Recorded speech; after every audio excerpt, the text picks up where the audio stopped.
भारत के सबसे ज्यादा जीने वाले इंसान। नंबर 5, स्वामी शिवानंद। भारत के ये बाबा की उम्र 127 साल, लेकिन चुस्ती और फुर्ती ऐसी कि देखने वालों को भरोसा ना हो। इनकी प्रतिभा के कारण इन्हें भारत के प्रेसिडेंट और प्रधानमंत्री द्वारा पद्मश्री अवार्ड दिया गया। इनसे लंबे समय तक जीवित रहने का राज पूछा तो तब उन्होंने बताया कि उनके डेली रूटीन जैसे रोज सुबह जग के योगा, ध्यान करना और उबला हुआ खाना खाना।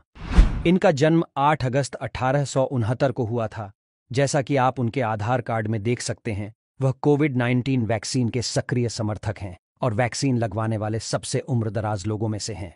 नंबर 4, तपस्वी जी महाराज।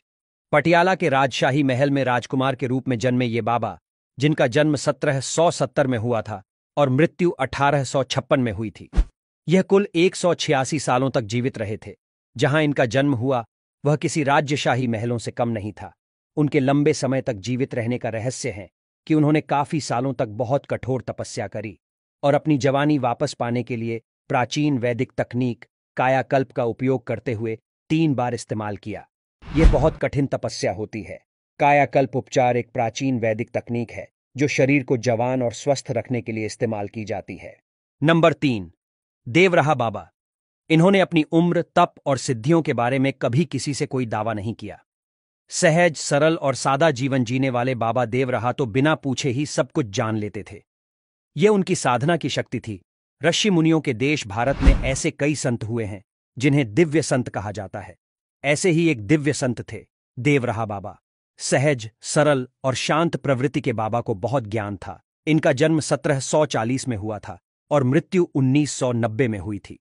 यह कुल 250 सालों तक जीवित रहे थे। उनसे मिलने आने वालों में देश दुनिया के बड़े बड़े लोग, जैसे देश के पहले प्रधानमंत्री जवाहरलाल नेहरू, राजीव गांधी से लेकर अटल बिहारी वाजपेयी भी आ चुके हैं। नंबर 2, महाराष्ट्र मुरासी। ये व्यक्ति 181 सालों से जीवित है और अभी भी अपनी मौत का इंतजार कर रहे हैं। वाराणसी, उत्तर प्रदेश में निवास करने वाले मुर्सी को लगता है कि मौत ने उनके घर का रास्ता भूल गया है। उन्होंने 1835 में बैंगलोर में जन्म लिया था और 1903 में वाराणसी में चले आए और वह तब से ही यही रह रहे हैं। नंबर 1, श्री शिव प्रभाकर। उनका जन्म 1263 में अकावुर मारा में हुआ था और उन्होंने 9 साल की आयु में गुफाओं में ध्यान लगाना शुरू कर दिया। उन्होंने अत्यंत आध्यात्मिक शक्तियां प्राप्त की, जिनसे वे लोगों के भविष्य और सोच की पूर्वानुमान कर सकते थे। कुछ लोग कहते हैं कि उन्हें ध्यान करते समय हवा में उड़ते देखा। उनके साथ 123 सालों के जीवन काल में उन्होंने 17 बार अपना शारीरिक रूप बदला।